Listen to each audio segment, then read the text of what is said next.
When it comes to working out with an L4, L5, or L5, S1 disc herniation, bulge, maybe you have sciatica, or just years of chronic low back pain, your warm-up really matters. Now, I'm not saying that you have to treat yourself like a 99-year-old individual and you gotta take your time and spend 2 hours warming up. No, but you can be very strategic with the way you warm up and just eliminate some major mistakes I see people making all the time. So today, I wanna reveal 3 of the biggest mistakes I see chronic low back pain sufferers making in the gym when it comes to their warm-up routine. Now, if you're new here, my name is William and I help chronic low back pain sufferers just like you how to overcome years of chronic back pain by mastering their mindset, improving their movements, and building smarter strength. So if you feel like you're at the end of your rope, you've tried everything and nothing seems to be working, this is a place for you. Now, on the topic of working out with chronic low back pain, I want to give you a free guide that will help you build out the perfect back-friendly workout if you are trying to make sure that your workouts are not the cause of your chronic low back pain. Just go to fitnessforbackpain.com/pain-free training. I'm going to walk you through what I call my WCSP method for building out the perfect back-friendly workout, whether you have a herniation, bulge, or post-fusion, whatever your back pain story is, this free guide will revolutionize the way you look at working out and building out your personal workout. Just go to fitnessforbackpain.com/pain-free training. The first mistake I see people making all the time in the gym when it comes to their warm-ups is not starting simple, right? We kind of tend to just walk into the gym and we see the first machine open, you might grab some water or maybe do a little bit of stretching, but you go right to the machine that you want to use or the barbell or the bench or whatever it is that you're doing, and you just start simply doing reps of a lighter weight with the exercise that you plan to do. And nothing necessarily wrong with that, but one really interesting trick that I have used over the years is focusing more on a full body warm-up. Now, you don't have to go through a 45-minute mobility routine, foam rolling every muscle in your body. I simply just go for a fast-paced walk. This is a really good exercise to actually activate every muscle in the body in a gentle way. Now, what I like to do is make sure the walk is long enough for you to kind of get over any kind of hump when it comes to stiffness or achiness or any kind of self-protection that might be going on during the early parts, maybe the first 4 or 5 minutes of the walk, and really get yourself to a place where you're starting to break a little bit of a sweat, you're starting to feel a little bit warmer. Obviously, you can speed this up by wearing sweatpants or a sweater, but going for a fast-paced walk until you get to the point where your body really feels warmed up, the muscles feel like they've been activated without, of course, increasing any symptoms or pain. I'm all about saving time in the gym, and there was a season of my life where my warm-up really just consisted of me getting under the barbell or getting on the machine and just doing some lighter reps. But when it came to actually giving my body the chance to come into this environment of exercise, for some of you might be very fearful, there's a lot of protection, a lot of pain involved with exercise or a history of pain after your workouts. You really want to give yourself the opportunity to take some time, to take some deep breaths, move the body in a safe way, and get the body to relax before you get into any kind of resistance training. The second big mistake I see people making is stretching, right? We are walking into the gym, we feel kind of stiff, maybe our back is tight, our back is achy, and the sensations that we are experiencing, are always experiencing due to our chronic back pain, is tightness, is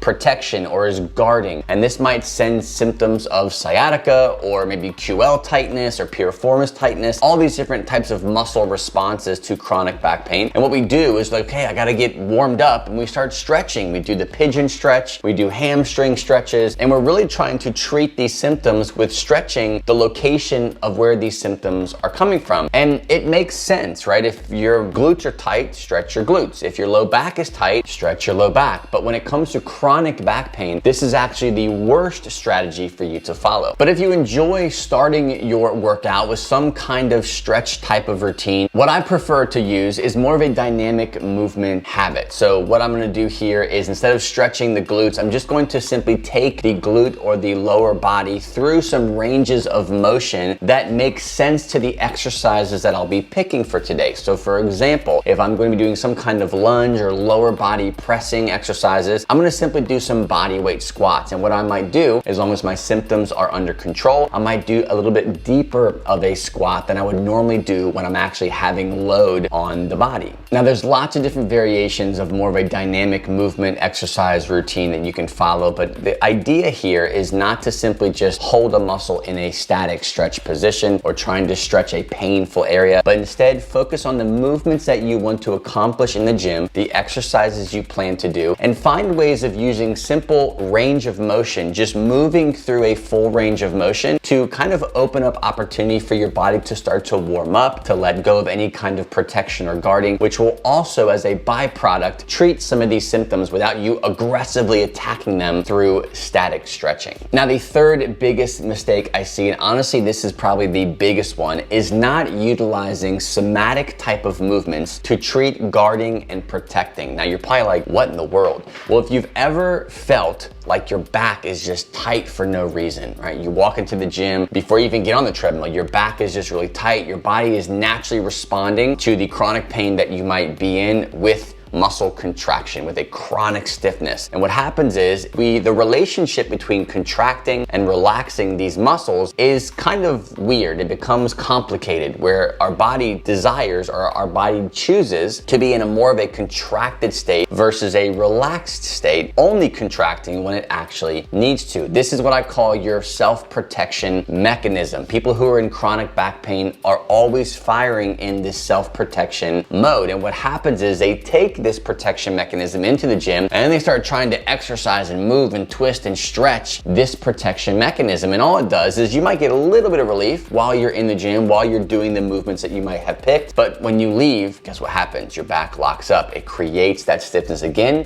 because you're never treating the actual problem. You're just actually adding more issues, adding more problems, adding more reason for your body to respond with that stiffness. This is something that is very common with students that come into my strength and pain relief accelerator program. This is where I actually work with people one-on-one to identify their root issue, why they're in pain, why have they not been able to use PT or chiro or acupuncture or any of those medical model modalities to get relief, and we find out exactly what they should be doing to get out of the chronic pain loop that they're in. If you feel like you're at a place where you feel stuck, you need more help, what you're doing isn't working, and you're sick and tired of going around and around on that medical loop, you can reach out to me. We can have a simple conversation around your unique pain profile to see if what I do can actually help you. I can't work with everybody, but once I get the context around your unique problem, I can give you better insight into what I do and how I can actually help you. Just go to fitnessforbackpain.com/apply. That'll give us a time for us to chat and discuss where you're at. The third and final mistake I see people making all the time, and this is really more of an unknown mistake. Not a lot of people know that they should do this or not, so this is more of like a bonus tip of you should probably start doing more of these, specifically if you have a lot of chronic low back pain or you're going into your workout with a lot of like guarded feelings or protectiveness around your low back. That's a very common symptom to have, is your body's, what I call your body's protection mechanism. That's when your body creates stiffness, right? We have the sensation of tight low back muscles or tight glute muscles or hip muscles, and really it's just a response that our central nervous system is giving us because we are always in chronic low back pain. So the mistake I see a lot of people making is not taking the time to do some somatic type of exercises to prevent the response of the guarding or protection mechanism. So what I suggest people to do, this is for people who have chronic low back pain, who experience that stiffness and tightness from time to time, or have it chronically going into the gym or after a workout, is to take some time before your actual workout to go through some forward flexing, some twisting, some side to side bending that is very slow and just focusing primarily on the relationship between contracting and relaxing these muscles. Now, I'll just use one good example, and this is just simply bending over or flexion. What I would suggest people to do is grab a seat, whether it be a bench or a chair that you have, and simply take your spine through slow, controlled, gentle forward flexing while you are exhaling. So we're not holding our breath, we're not trying to go super quick, we're not trying to get a stretch, we're just simply flexing our spine, starting with our head and rolling our head down, moving our spine vertebrae by vertebrae, trying to get some relaxation to this flexing position. And then from there, we're going to slowly come back up. And why this has worked so well for students that I work with is, again, we're trying to treat this relationship between contracting and relaxing. When you get into a workout environment and you're bending over, you're grabbing weight, you're twisting, you're bench pressing, you're contracting your low back, trying to press that last rep up, you create a lot of contraction and what should be relaxing twisting in the muscles. But what happens is when people who are in chronic pain, they're in a loop of tension, tightness, fear, anxiety, worry around their pain, is they're doing these exercises. And when this contraction happens, when you're bracing or when you're grabbing and twisting or moving, that tension builds. It never seems to go away, and it gets stronger and stronger and stronger, to the point where it's very similar to you going out into your garage and spending the next 2 hours rearranging all the boxes and junk that you have. By the end of that, your back is really tight, it's really sensitive, it's really irritated. Very similar situation goes on inside of the gym. So this is a great time before your actual workout, is to take time to go through some very slow bending, very slow twisting, to help build the muscle in the brain and the mind-body connection. That bending and twisting and lifting and moving your spine in these areas is actually a very safe thing to do. Now, with most of my students, as they come to me, they're in pain, right? And they think we have to exercise to get out of pain. And that's really not the case. If you've been exercising, you've been doing all the random exercises, maybe it's McKenzie stuff, or maybe it's the McGill Big Three, or whatever exercise routine that you've been trying to incorporate, whether it is back friendly or not back friendly, and your pain is still very much there. Your symptoms are still very much there. Just because they go away for a short period of time after a workout or while you're working out, that is a normal exercise response. What you're looking for is whether or not the pain is going away for good. So this is a long-term relief strategy. And if you feel like you're not seeing that with exercise, it's not going to magically change. You really have to focus on this relationship of